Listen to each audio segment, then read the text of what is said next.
Ayan. Sino po dito ang nagagalak dahil nandito siya upang papurihin ng ating Panginoon? Amen po ba? Amen.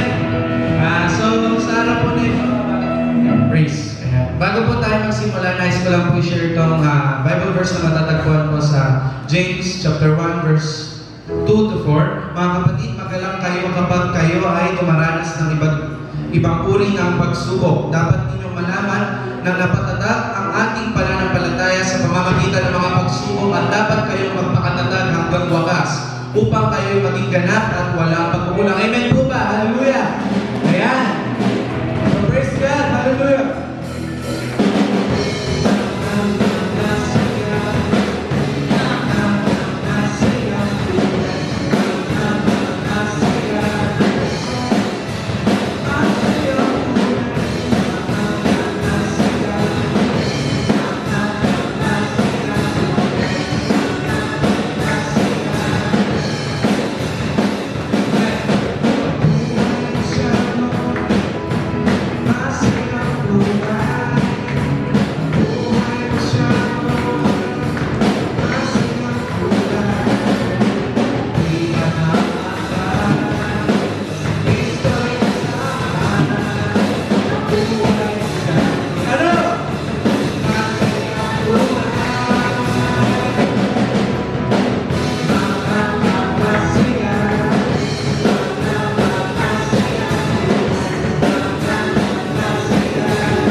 sa aming kalahingan, bumaba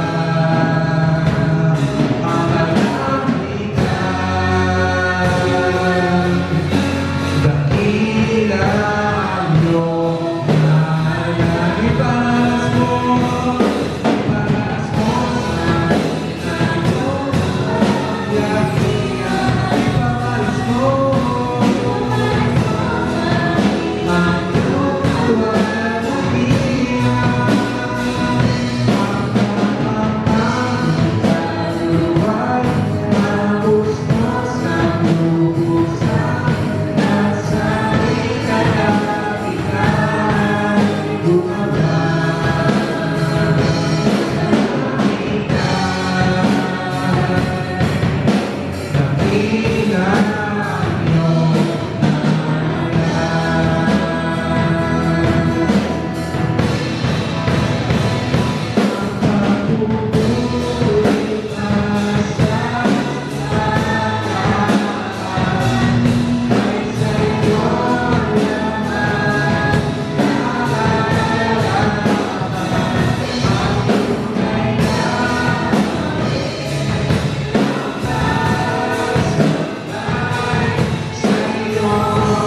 pa pinagkalooban mo kami ng pagkakataon na magsama-sama upang ikaw ay aming pulihin, sambahin sa Espiritu at sa katotohanan. Lord, ano man pong buhay meron kami ngayon, ano man po yung tinataglay namin, kinikilala po namin na ito ay mula sa iyo. Kung wala ka sa aming buhay, kung hiwalay ka, Panginoon, wala po kaming magagawa. Kaya nga po, Panginoon, sa aming pong pananampahan ngayon, bilang pasasalamat, Panginoon, sa isang linggo pag-ingat mo sa bawat isa sa amin, dalangin po namin ang bawat salita mo, namin pong marinig ngayon ay magbigay sa amin ng kalakasan. Ikaw lamang po, Panginoon, ang aming pupurihin, sasambahin at dadakilain sa lugar na ito. Sa iyo po, Panginoon, ang pinakamataas na papuri pagsamba sa pangalan ng Panginoong Jesus. Amen. Purihin ang Panginoon. Thank you so much sa mga worship team. Kalapan po natin ang mga worship team. Salamat sa inyong ginagawa na paglilingkod sa ating Panginoon. Kasi lamang po na muli kaya po ng ating ginagawa. Umayang bagay lamang po na ipakita po sa inyo bilang pasimula po ng ating gawain. Sana po yung nakikita niyo po dyan.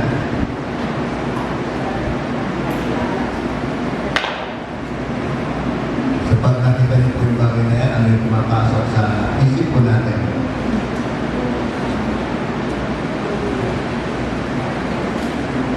Then, sunod po next ay ito lang po.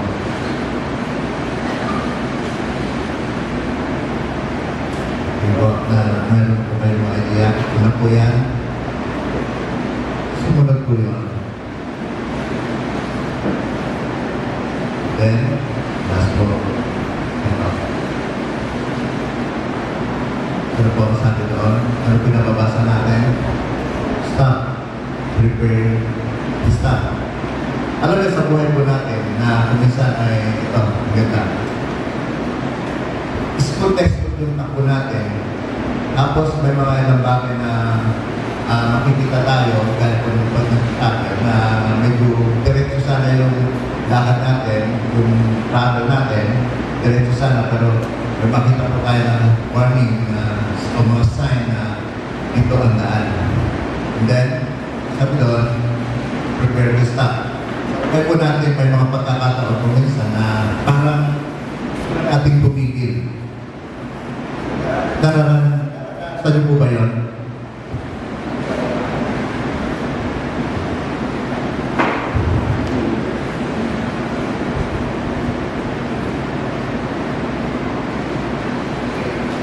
Hello? Nararanasan niyo po ba yun na parang yung buhay natin sa parang gusto na natin tumigil sa bagay na ginagawa natin o kaya sa mga pangarap natin o kaya bilang nagbilingkod sa Lord o kaya ay nananamban sa Panginoon. Kasi minsan may mga smooth yung daan natin pero biglang eto nga nagsasabi prepare to stop. Nasubukan nila po ba na minsan ay sa buhay po rin yung bilang mananampalataya ay tumigil, mag-stop. O kaya, hindi man, sa mga plano ninyo sa buhay, yung mga pangarap nyo sa buhay na hindi naman nangyayari, I need to stop. Sabi doon, prepare to stop. Minsan may mga ganong bagay na nararanasan natin.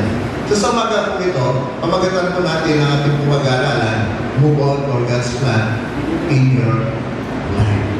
Okay. So tanda po natin, nagkaroon man ng pandemic, marami pa yung mga bagay na nabago sa buhay po natin. Maraming bagay na nabago sa lifestyle natin dahil dala ng pandemic, dahil effect ito ng pandemic. Sabi daw, move on for God's plan in your life. Nananatili ang plano, ang pangako ng Diyos sa iyong buhay. Amen? You need to move on. Of course, may mga pagkakataon na nagsasabi, prepare to stop. Pero kinakailangan mag-move on tayo eh. Hindi ka kinakailangan manatili lamang na tumigil. Ano po? So, sa mga po ito, buksan po natin ating Bible sa Joshua chapter 8 verse 1. Ano po ang sabi sa Joshua chapter 8 verse 1? Then the Lord said to Joshua, do not be afraid. Do not be discouraged. Take the whole army with you and go up and attack Ai. For I have delivered into your hands the king of Ai, his people, his city, and his land. Uriin po ang pagkabasa ng salita ng ating Panginoon. So sabi po ng Panginoon kay Joshua, do not be afraid, do not be discouraged. Take the whole army with you. So inutusan po ng Panginoon si Joshua na magpatuloy ka. Titignan po natin ito, bakit sinabi ito ng ating Panginoon. Sabi, and go up and have I. Alam niyo, sabi mo, maraming bagay ang mga nangyayari sa mundo na hindi natin maintindihan. Bakit may mga kahirapan? Natanong niyo po ba, bakit may mga kahirapan? Bakit may mga kaguluhan? Nagigyan ang mga bansa. May pandemic na bumago sa takbo ng mundo. Bumago sa ekonomiya ng bawat bansa. Pero alam niyo po, sabi ko sa Bible, ang lahat ng bagay dito sa mundo ay lilipas. At pag lumipas ang mga bagay sa mundo ito, ano ang sabi ko? Muling babalik si Jesus. Amen? Magulo man daw ang mundo ngayon. Hindi man daw natin maintindihan. Maraming mga kahirapan, krimen na nagaganap. Pandemic. Pag bumalik si Jesus, everything will be in great order. Amen? Kaya yung pag-asa natin. And as Christian and believer of Jesus Christ, we also rule and reign with the Lord. Kasi ito yung isa sa mga plano ng ating Panginoon eh. Pag bumalik ang Panginoon, kasama tayo na mag-rule. Kasama tayo na mag-reign sa mundo ito. Kaya nga, ang hamon, move on. At sa tibong sa plano po ng ating Panginoon. Sabi doon, bitin po, move on for God's plan in your life. Amen po? Kaya magpapatuloy tayo. Sabi mo sa katabi, magpapatuloy mo. May mga kabiguan man kung minsan sa buhay natin, magpapatuloy tayo. Hindi man nangyari matupad yung mga ina-expect natin na dapat nangyari sana, magpapatuloy po tayo. Move on for God's plan in your life. Amen po? So sabi ko dito, every one of us wants to be successful. Tama po ba? Siguro niyo po ba lahat na tayo ay maging matagumpay? Okay. No one else wants to fail. Walang sino man ang gustong mabigo. Walang sino man ang gustong hindi magtagumpay. Sabi, everybody wants a successful life. But you know that, lahat tayo makakaranas mag-fail. Kung ayaw mo mag-fail, mabigo, pero ang tanda natin, lahat tayo makakaranas na tayo mag-fail. Sino na po ba dito ang nabigo? Sino na po ba dito yung may kaasahan na hindi nangyari? Mabigo. Para ba huminto ang lahat sa buhay po natin? Diba kung minsan, parang ayaw ko na eh. So sabi nga, nobody wants to achieve failure in life. Walang sino ang tao ang gusto niya na marating ay lahat ay kabiguan. But tanda mo natin, sabi doon, failure is a common experience to all of us. Lumalating talaga ito sa bawat isa sa atin. Kahit ayaw man natin, dumarating talaga na tayo mag-fail, mabigo. May mga naasahan natin na hindi mangyayari at ayaw ang mabigo. So sabi doon, common experience to. Wala, siguro lahat po tayo dito nakaranas na mabigo. Amen? So yung pag-uusapan natin ngayon, kung nakaranas tayo mabigo at kumisa parang huminto yung buhay natin, parang ayaw na, kasi nasa isip mo, hindi rin naman mangyayari, wala din lang naman mangyayari, okay na ako dito. Tanda mo natin, ikaw at ako ay nag-fail na sa buhay. You admit or not, na hindi naman instant na naging maayos ang ating buhay. Sa mga ganito, kung maganda man yung sitwasyon mo, hindi naman agad na biglang umayos ang buhay mo, di ba? Hindi naman eh. maging sa mga estudyante na nakatapos, hindi naman instant na naging maayos ang kanilang buhay. So dumaan tayo lahat, saan? Sa napakaraming pagsubok. At kasama na rin kumisan dyan ang pagbagsak. Amen? So ganoon din po, pakita natin yung mga umunlad ngayon, hindi naman instant na umunlad agad sila eh. May pagsubok, may dinaanan sila, may pagbagsak sila. At kung bahagi ito ng ating buhay, yung pagbagsak, yung pagkabigo, dapat alam natin kung paano ito paglabanan. Amen po? So doon po sa pinakita ko kanina, smooth na smooth yung highway, tapos biglang merong sign na nagtuturo kung saan kadadaan, hindi ka pwedeng dumiretso. Tapos, pagpunta niya at pagsunod niya doon sa daan na yun, sinundan niya yung daan na yun, biglang bumulaga sa kanya, prepare, isa.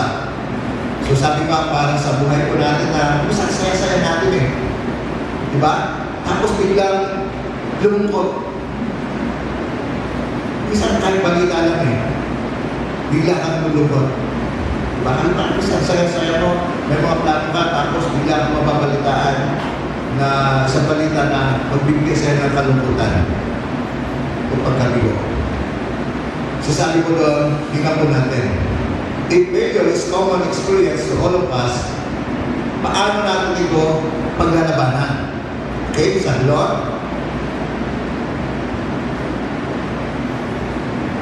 What are the important principles that we should know to move on in spite of our failure? So ano daw po yung mga mahalagang prinsipyo na kinakailangan malaman po natin para tayo makapag-move on in spite na tayo po ay nakaranas ng kabiguan, in spite na nandun tayo sa sitwasyon na nawawalan ng pag-asa, in spite na nandun tayo sa sitwasyon na hindi natin alam ang ating gagawin. Doon po sa ating binasa, bigay ko lamang po yung background ni Joshua. Babalik po ako doon sa talata po natin.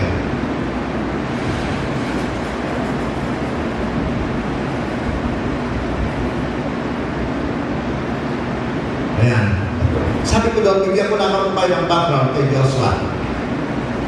Si Joshua, sa buhay po ni Joshua, siya po ay isang slave. Sila po ay alipin sa Egypt. At mula sa pagkalipin sa Egypt, sila ay iniamon ng Lord sa pagkalipin at dinala ng Panginoon sa lupang pangako. At nung daling si Joshua, nung daling sila sa lupang pangako ng ating Panginoon, Joshua had become a leader after calling Moses. At bubuksan po natin at babasahin po natin yung Bible, si Joshua ay nakaranas ng maraming tagumpay sa kanyang buhay. Nandoon yung pag-cross niya sa river, Jordan River, nandoon yung pagbagsak ng Jericho. Diba? So, makita natin, Joshua wins in many battles in life. Marami siyang pinagtagumpayan. Pero doon sa chapter 7, may mababasa po tayo doon na kung saan, sabi doon,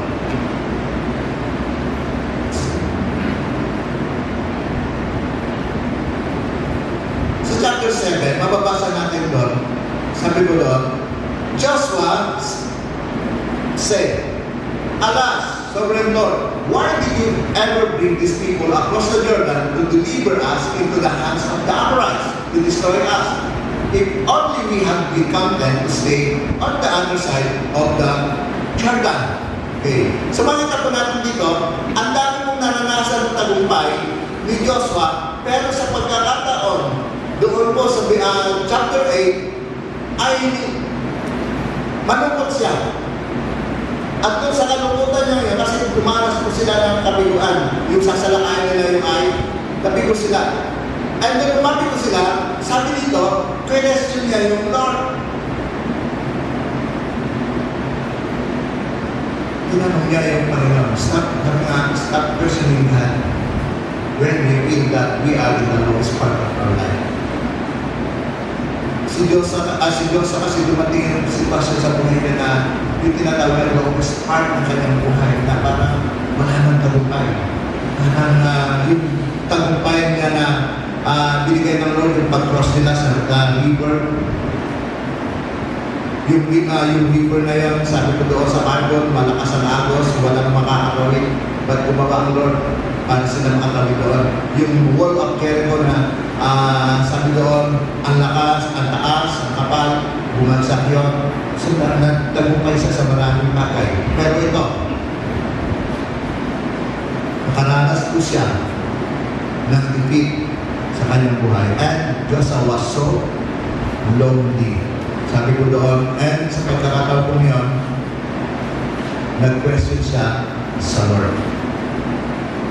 So what are the important principles that we should know to move on spite of our failure? Una, stop questioning God. Sabi nga po natin, stop questioning God. Kung tayo ay makakaranas ng masabi natin challenge, pagsubok sa buhay, o kahirapan o kabiguan sa buhay, stop questioning God. Ano kung tatanungin ang Panginoon? Although si Diyos sa tinanong niya ang Lord. Alam niyo, minsan nakakaranas tayo na okay tayo, di ba? Sabihan nila, okay, ang ganda ng buhay, ang ganda ng tayo ng buhay. Tapos, biglang may pagbagsak. Minsan, akala ko, plain ng buhay. Ang ganda ng buhay. Biglang may hindi ka inaasahan, may pagbagsak na nangyari o nangyayari. Kasi naranasan mo po ba yan? Na mayroon pa kayo inaasahan na hindi naman sana dapat nangyari. Pero bakit nangyari? Anong maranasan niyo yun? Ano po yung ginawa natin? Tinanong niyo po ba ang Panginoon? At sabi po dito sa ating pinag-aaralan ngayon, stop questioning God. Amen po. Sabi po doon, failure is inevitable. Failure is inevitable. Sabi po doon, ang failure daw ay darating sa bawat isa sa atin. Handa po natin yan. Ang pagkabigo o sa mga hindi matutupad ay naasahan ko natin darating sa buhay ng bawat isa sa atin. Kung darating yan, kung inevitable yan, kung darating yan, ang question, ito, how can we handle it? Paano natin i-handle ito? Paano mo i-handle sa buhay mo pag ikaw ay nakaranas ng kabiguan? Pag ikaw ay nakaranas ng pagbagsak, paano mo ito i-handle?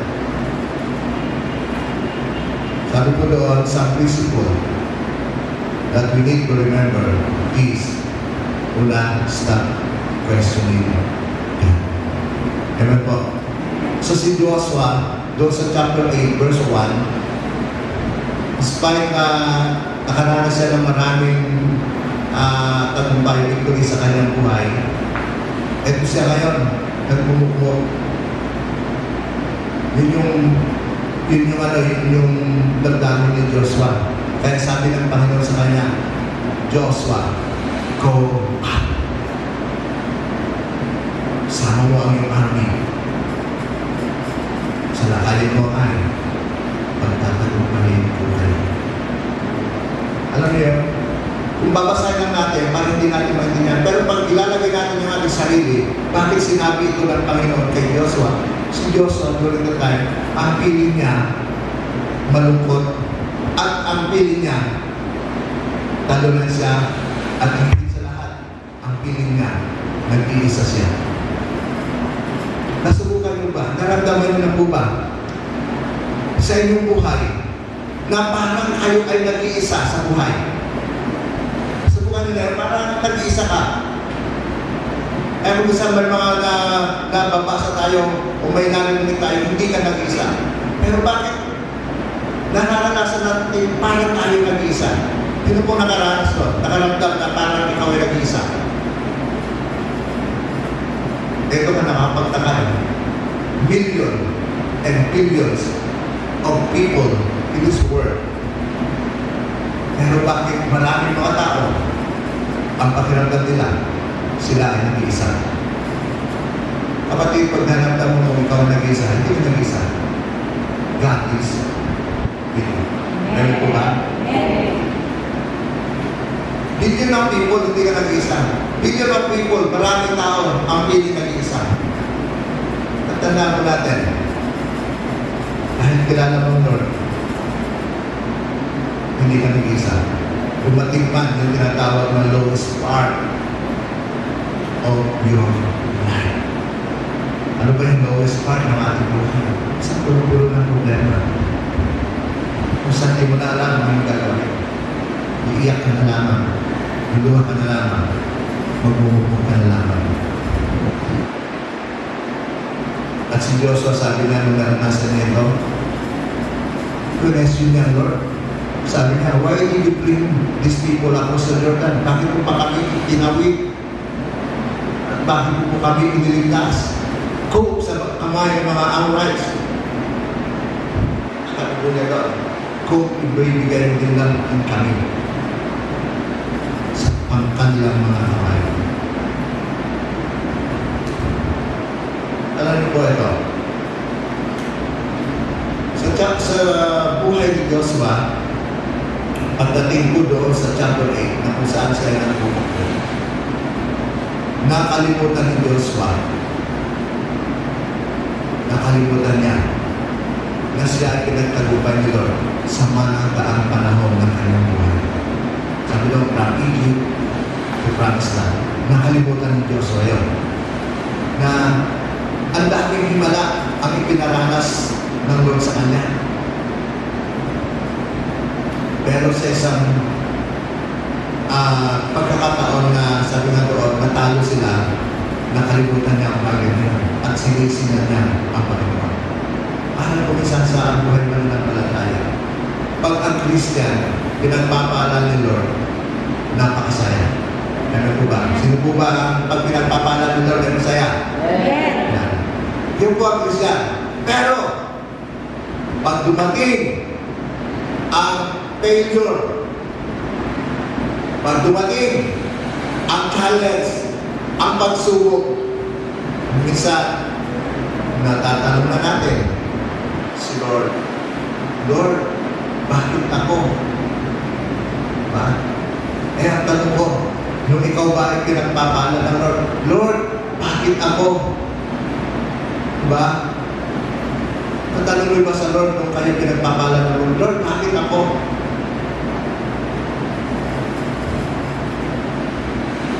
Tanong tayo, pero nung ikaw ay nakaranas ng failure, pag-iwan sa buhay, natanong din natin, Lord, doon natin natatanong, Lord, Lord, bakit ako? Tandaan mo natin, bago dumating ang pagbagsak, bago dumating ang mga problema sa buhay, marami na ginawa si Lord sa iyo. Amen? Ano-ano ba yung mga bagay na ginawa ng Lord sa atin? Sabi doon, we forget. We deserve to die. Nakalimutan mo ba na lahat tayo deserve na mamatay, deserve na mapunta doon sa impyerno, deserve na mapalusahan. At sa pamamagitan ng ating Panginoon Jesus, doon sa kanyang kamatayan doon sa krus ng Kalbaryo, tayo ay binigyan niya ng buhay. Tayo ay niligtas. Amen? Hindi natin ito ma-appreciate. Pero tandaan po natin, maliwanag po sa sinasabi ng Panginoon, iniligtas tayo ng Lord. Dinala po tayo doon sa buhay na walang hanggan. Kung minsan, nakakalimutan natin at tinulungan tayo ni Lord doon. Sino pong nakaranas na kayo tinulungan ni Lord doon? At kung minsan nakakalimutan natin, Bakit narito tayo ngayon sa ganitong kalagayan? Paano yung iba sa inyo ay blessed o pinagpapala? Paano yung iba sa inyo ay dumadaan sa isang mga mahirap na sitwasyon o problema sa buhay? Ano man yung sitwasyon mo, tandaan mo kapatid, mahal ka ng Diyos. Ano ba? Sabi nga po, sabi nga ni Eva kanina, kasama kami sa pagkabangan niyo. Sabi ko, hindi ko ma-enjoy eh. Sobrang mahal mo alam niyo yung tulungan sa hindi pa ako nakakaroon dito. Narinig ko lamang. Sabi nga nila, yung iklog na, mas yung iklog na prito, yung hindi pinatin. 150, pagi. Kaya mo yun?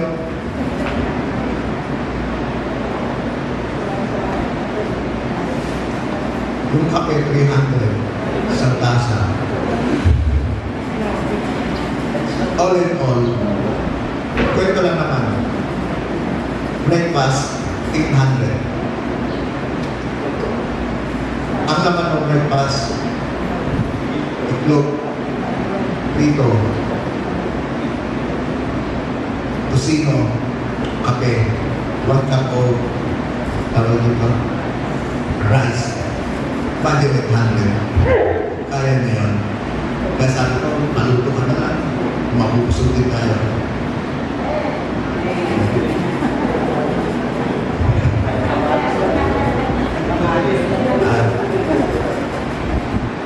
Sa tanda mo natin, God loves you.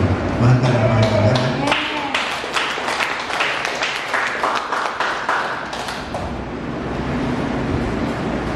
Alam niyo kung saan, kaya tayo nagkakaroon ng failure. Okay. Bakit kaya tayo nagkakaroon ng failure? Bakit kaya tayo nagkakaroon ng pagbagsak sa buhay kung minsan? Bakit kaya tayo nagkakaroon ng problema kung minsan? Kasi hindi tayo nakikinig kay Lord. Ewan ko ba? Bakit may heartache? Matagalog ng heartache. Sakit sa puso. Ha? Bakit may mga heartache? Kabataan.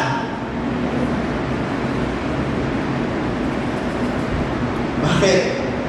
Kasi, sabi ni Lord, huwag siya. Hindi ka nakinig. Kaya siya.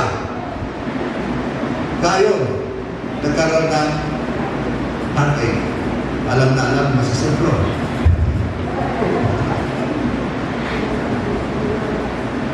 Buti na lang. Pero hindi lang gusto ko nakikinig eh. Yung may sumasagot. Kaya lalo akong ginagawa. Kasi sabi lang mo, huwag siya. Ikaw naman, siya na nga. Siya na siguro. Ngayon, nagsuffer tuloy. Kaya may mga challenges. Lord, bakit ako laging may financial problem? Bakit kaya? Kung isa tinatanong natin, Lord, bakit financial problem ako? Sinabi kasi ng Lord, maging tapat tayo sa pagkakaloob. Tapos, tinitipid mo naman ang para sa Lord. Ako natin, kinig sa Lord. So, be excited sa pagbibigay kay Lord. And, assess po natin yung ating sarili. Assess yourself. Bakit kaya may mga pabagsak? Bakit kaya may mga heartache? Bakit kaya may mga financial problem? Assess yourself. Tapat ba ako? Nakinig ba ako sa Lord? Amen po. So stop questioning God.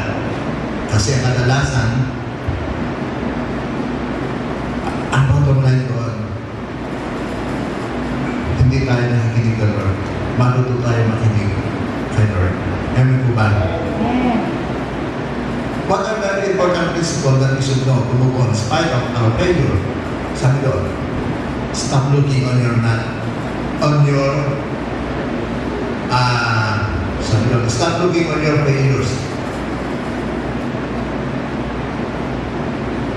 Stop looking on your not so good situation. Okay. Sabi doon, stop looking on your not so good situation.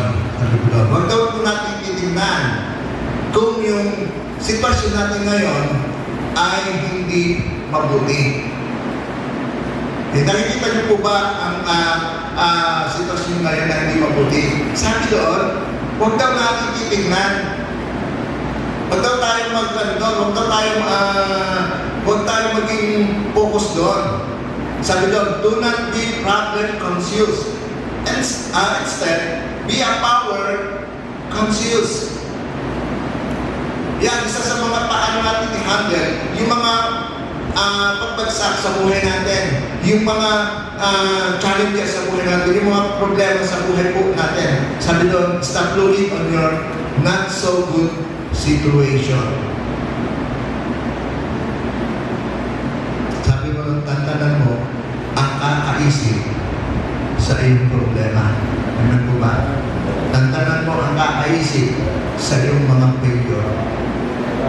Si Joshua had become problem conscious instead of power conscious.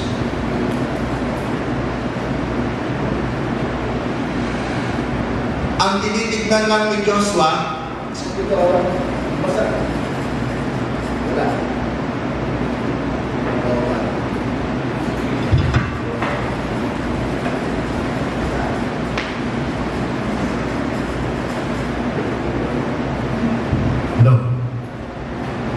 ang tinitignan lang doon ni Joshua, yung sama ng loob niya.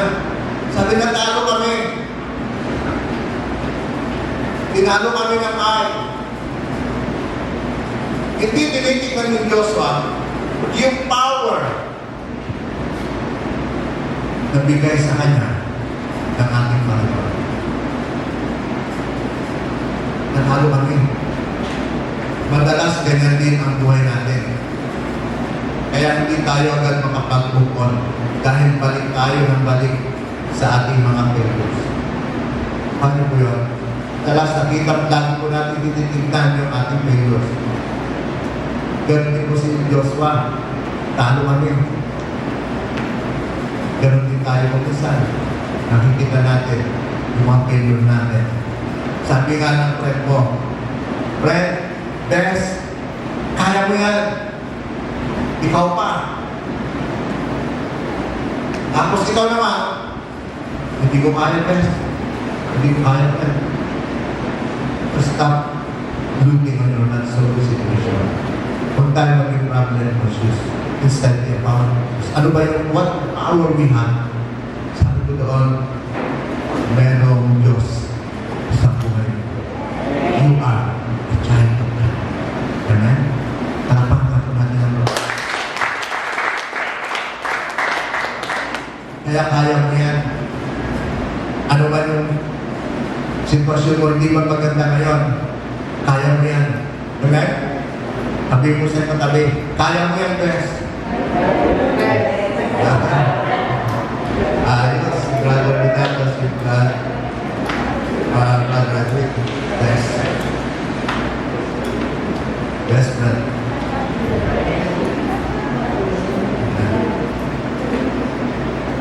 So, sunod, stop magnifying your failures. Huwag natin, pinamagnify yung mga kabiguan natin. Huwag natin pinamagnify yung problema natin. Sabi nga doon, maging do not problem conscious, then be a power conscious. Then doon, stop magnifying your failures. Huwag natin pinamagnify yung failures natin. Sabi doon, anong gagawin natin? Sabi doon, begin to believe you can achieve your goal. Maniwala tayo. ma-achieve mo ano mang goal ang nilagay mo buhay sa buhay. Amen po? Ma-achieve mo yan. Kumaan ka sa maraming mga sitwasyon na mahirap sa buhay. Because you have the power. Power conscious ka. Kasi alam mo nasa iyo, Lord. Kasama mo ang Panginoon. Kaya sabi doon, begin to believe you can achieve your goal. Focus your heart and mind to your upcoming success. Ilagay lang natin sa ating kaisipan, sa ating puso, yung tagumpay na darating sa buhay po natin. Bawat isa sa atin, magtatagumpay. Amen? Bawat isa sa atin, na meron tayong ilagay na goal sa inyong buhay, ma-achieve mo yan. Amen? Maging power conscious lang po tayo. Alam mo ibig sabihin ng power conscious? Yung power, yung Lord sa buhay po natin. That is your power. Yung grace, yung habag ng Lord na binigay niya sa atin. That is your power. Kaya isipin natin, Lord, alam ko what is something, heto ako, mangyayari yung mga linatan. Lagay mo sa inyong heart, sa inyong mind. Para na sa gano'n, may mga failure man na dumating, may mga challenges na dumating, hindi po matitingan. Hindi ka mag-stop. Kamat doon sa pinakita ko kanina yung mga sasakyan, prepare to stop. Pero buhay po natin, hindi po titigil. Titigil lang po ito pag yung buhay nabigay sa atin ng Lord na wala na. Pero hanggat meron po tayong buhay, amen? Magpatuloy po tayo.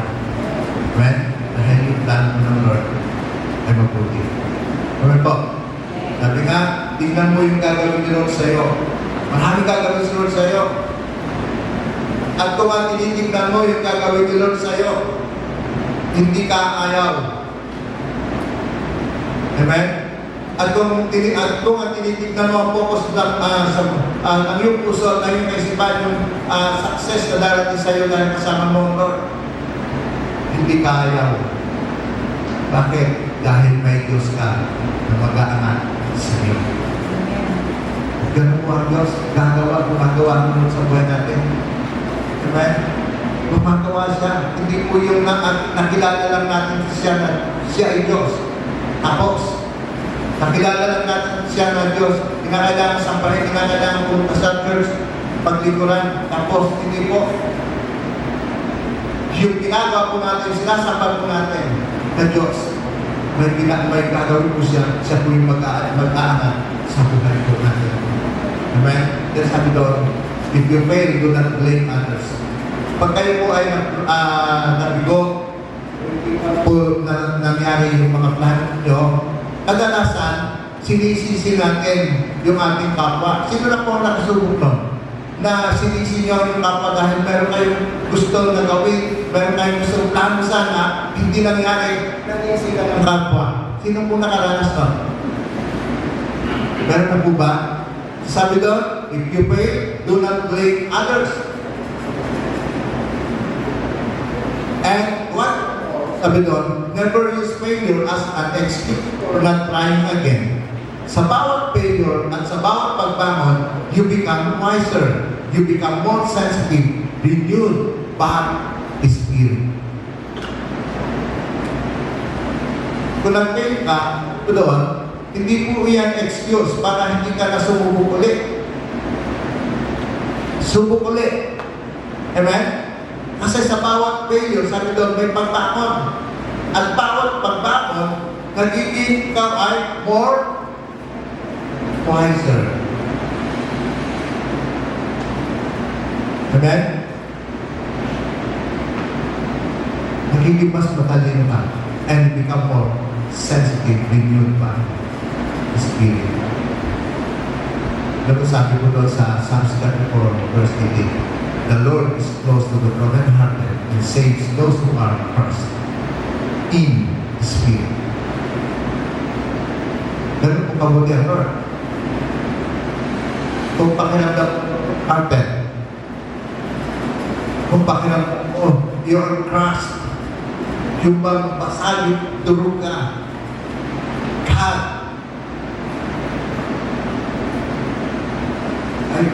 Niligtas ka niya. Ang mahal, niligtas ka niya. He wants to save us. Niligtas nga niya tayo sa kapahamakan. How much more doon sa ating mga nararamdaman at nararanasan. Amen? Kaya sabi nga po doon, if you fail, don't blame others. Pero kung quotation dito, sabi ko doon, success is not built on success. It's built on frustration. Sometimes, it builds on catastrophe. Ganun daw po yung success. Alam niyo po, marami naging successful, karamihan, kalimitan, na maging successful ay yung nakisahirap. Tama po ba ako? Kalimitan, karamihan ng mga matagumpay ay nakisahirap.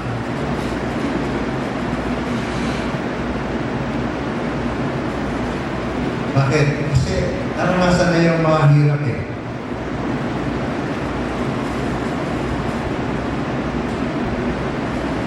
Kaya naman, sila ay naging matagumpay. Kumisa kasi, pag nag-fail tayo, ang iniintindi natin ay yung sasabihin ng ibang tao. Nakakahiya naman. Pag nag-fail tayo, nakinisip mo na nakakahiya naman. Sabi ko nga doon sa mga nakakusap ko dati, nag-fail na maraming beses. Nakakahiya naman kung sabi nila, mahina ko. Hindi ka mahina. Sinasanay ka lang ng Lord. Sabi ko doon, success is not built on success. It's built on frustration. Sinasanay ka lang ng Lord. Kaya kung nakaranas kayo ng frustration, paano mo yan? Sabi nga doon, hindi excuse ito para hindi magpatuloy. Kung minsan, sinasabi natin, Christian pa naman ako. Sometimes, narinig natin, may mga narinig tayo. Ba't gano'n, mula na naging Christian ka, kahit naging ganyan na ang iyong buhay? Mga ganun po eh. Sino nang nakarinig sa inyo na ganito? Na sinasabi ka, nung mula na naging Christian ka, naging ganyan na ang buhay mo. May mga ganun po. In fact, sa ilan ko sa mga member natin na ganun po, na nung wala nang napunta ka sa church ngayon, ito na yung naging buhay mo. Nakarinig ka po ba kayo na gano'n? Or, naisip mo na po ba yun? Alam po natin, tayo pa naglilipot sa Lord, God will take care of His own reputation. Because since the beginning of time, God is God. He is always a powerful man. Amen? Ano po ang Lord? Powerful ang Diyos. Kaya kaya po niya gawin ang lahat ng bagay na sa isip natin na hindi mangyayari. Alam niyo kung minsan, ano po, may mga tao hindi masaya pag nagtatagumpay ka. Tama ba ako? Naranasan niyo na po ba yun? May mga tao hindi masaya pag nagtatagumpay ka. Pero may mga tao naman na pag bumagsak ka, masaya sila. At sinasabi naman nila, buti nga sa kanya. Buti nga sa'yo. Kung isang ganyan po ang tao, along the way, maranasan po natin ito.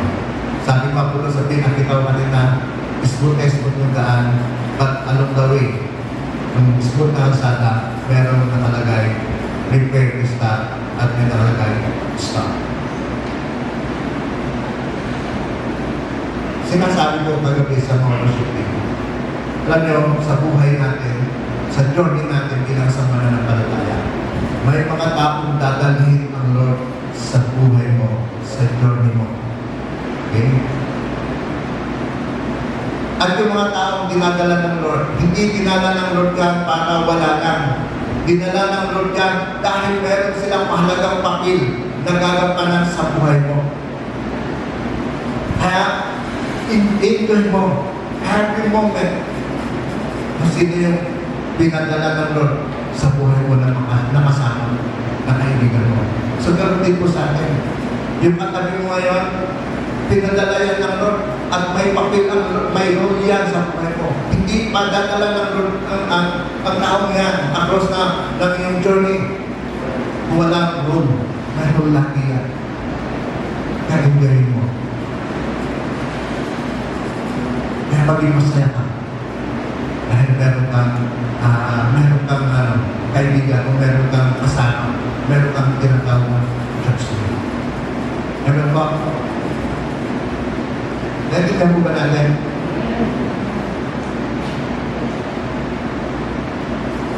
Sa journey din natin kung minsan, may mga tao mag-teacher sa atin. Teacher para sa iyo. Ganda pa gano'n. Sa journey natin, may mga tao din naman na hindi magsasabi ng mabuti para sa iyo. So, kasi journey. Kasi mga pinadala ito ng Lord. Ang maganda lang, huwag mo papakinggan. Alam niyo po si David, sino po nakakalam sa story ni David? Si David ay pinadala siya ng kanyang tatay doon para paulan ng kanyang mga kapatid sa battle. Kasi magpapagtigma sila sa Palestine. So tapos, during the battle ay merong higante doon si Goliath na naghamon. So, sabi doon sa Bible, nagtanong si Goliath, si David, kung sino yung humahamon na yun. Sabi doon, nagalit yung kanyang mga kapatid. Sabi ng mga kapatid ni David, nandito ka sa laban. Para manood, buti pa, batayan na lang yung ating mga tupa. Dahil kukunti na nga. So, hindi pinakita ni David yun. Yung galit ng kanyang mga kapatid. Tapos sabi niya, kaya mong labanan yan eh. Kasi meron akong Diyos. I have the power. Kaya mong labanan kapatid. Ano bang problema sa buhay mo? Meron kang power, meron kang word of God sa buhay mo. Meron kang napapakinggan ng mensahe sa buhay mo. Sabi ni David, nalabanan ko yan. Sabi ni lumapit sa kay Haning Saul. Narinig ni Haning Saul na lalabanan ni David si Goliath. Ano sabi ni David? Lalabanan ko yan si Goliath. Bakit? Kasi sabi niya, meron akong Diyos. Sabi ni Saul, hindi mo kaya. Sabi ni David, kaya mo. Dahil meron akong Diyos. So all in all, sa kwento, anong sabi doon? Si David, kung nakinig kay Haring Saul, nakinig sa kanyang mga kapatid, at hindi siya nakinig sa Lord, hindi siya magtatagumpay. Amen? Kaya mahalaga yung makinig tayo sa Lord eh. Makinig tayo sa mga mensahe ng Panginoon. Amen? Sabi mo nga sa ito katabi, makinig ka. Huwag mong tutulugan. Salita ng Lord. Amen? Tanda po natin,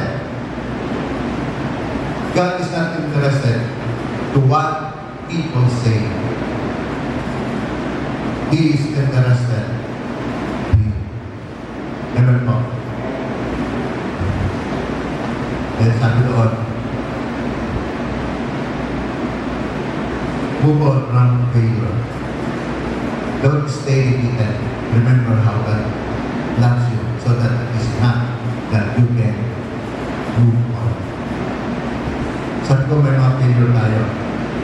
Eh, naramdaman natin parang talunan tayo. Yun yung naramdaman ni Joshua. At sabi na ni Lord, yung Diyos, go up. Tatalunin yung atake. Sabi doon, don't stay repeated. Nararamdaman nyo ba na parang talunan tayo? Yung walang sigla. Mayroon kang dala-dala sa buhay. Na kung ano pa, sa worship team pupunta parang wala sa sarili pupunta. Halimbawa, ikaw, pupunta ka sa church pero parang wala ka sa loob ng church. Kasi meron kang isip. Repeated. Tignan na sa lumang bagay na yan. Remember how God starts you. Pag naisip mo na mahal ka ng Panginoon, yan ay sapat-sapat na para ikaw ay magpatuloy sa Panginoon. Amen? Alam niyo po, maraming pangarap sa buhay ng tao ay hindi nakakalit. Dahil madalas ay kumakayaw sila. Amen? Kung minsan, ayaw ng pangarap. Kasi lagi naman nabibigo. Lagi naman bumabagsak. Tanda mo kapatid, the blessing of God is always available to you. Amen? Palakpakan po natin ang blessing of God is always available for you. God will supply your need. Amen? Kaya refuse to give up. Amen? Kaya ano, ang asap yung parang titigil na ako, hindi pang kanalo, refuse. Amen? Focus to the promise of God. Focus mo yung sarili sa mga pangako ng ating Panginoon. Why? Because victory is on its way. Sabi doon, take yourself, obey the Lord. The blessing of God is always available for you. God will supply all our needs. We need to build up and focus on the promise of God. Sabi doon, victory is on its way. Success is on its way. God will give you power and ability. Amen? God is faithful. Ano man ang pangyayari, ano man ang nangyayari sa buhay mo, sabi ko doon, ang Diyos ay tapat at hindi kanya makalimutan. Amen? Why? Because our ending sa buhay nito ay eternal. Kung tayo mag-end, buhay na wala naman. Yung buhay natin ngayon na tinatahak, temporary lang yan. Pero meron buhay dahil nilaan ang Lord sa bawat isa sa atin. Amen? Tayo po ito ngayon, tayo po ay magpapasa sa panahon.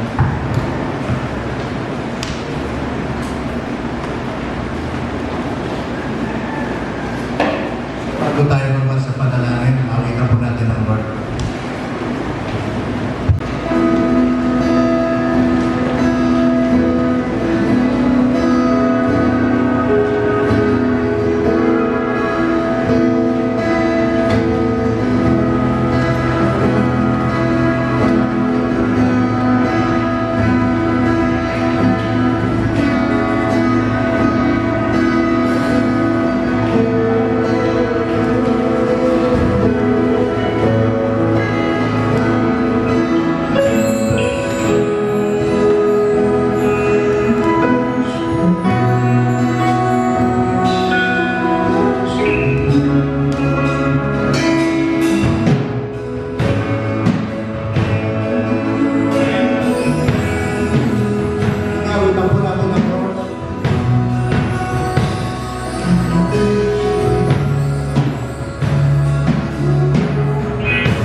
I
isiyan po nila na unawaan ng Panginoon ng buhay na ito ay may mga failure, mayroong mga challenges, may mga problema na lumarating sa bawat isa. But salamat Panginoon dahil ikaw ang Diyos na nagbibigay sa amin. Ang iyong pag-ibig Panginoon ay nananatili, ikaw ay kapal. Salamat Panginoon maging sa mga kaloob at sikapo na dinala ng iyong mga anak sa iyong bahay sa bahan. Lord, i-bless ko po ito Panginoon. Tatakit Panginoon ang kanilang mga kahilingang panalangin. Dawa Panginoon, pagkasap at pangyayari ito. Minsan pa Panginoon, salamat po sa araw na ito. Salamat at patuloy ng Panginoon na pagpalain niyo po ang bawat isa. Sa pangalan ng Panginoon Jesus. Amen.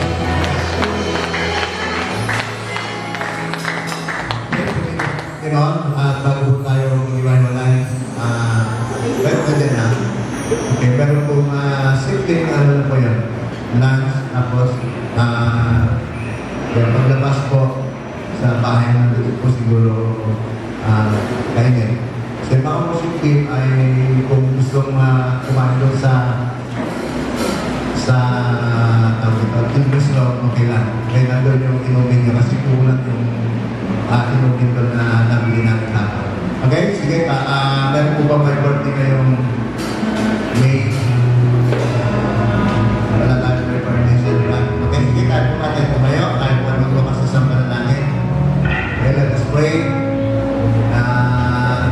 Patuloy po natin observe, patuloy po tayo mamangyayat. Palakasin ang ating katawan. Lord, salamat po sa buhay ng bawat isa. Salamat Panginoon na kami ay binigyan mo ng pagkakataon magsama-sama upang ikaw ay aming sambahin.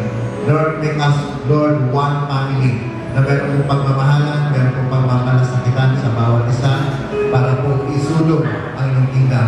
Lord, ilagay po rin po sa aming puso, Panginoon, ang pag-win na mga kaluluwa, na makapag-akay, na makapag-share ng iyong salita. At sa aming pong paglabas, Panginoon, dalangin ko po na pagpalayan mo bawat isa, ingatan at higit sa lahat, ikaw ang siyang mamuna. Lord, samahan mo kami lagi ng iyong Santo Espiritu. Thank you so much, Lord. Ito po ang aming dalangin sa pangalan ng Panginoon Jesus. Amen.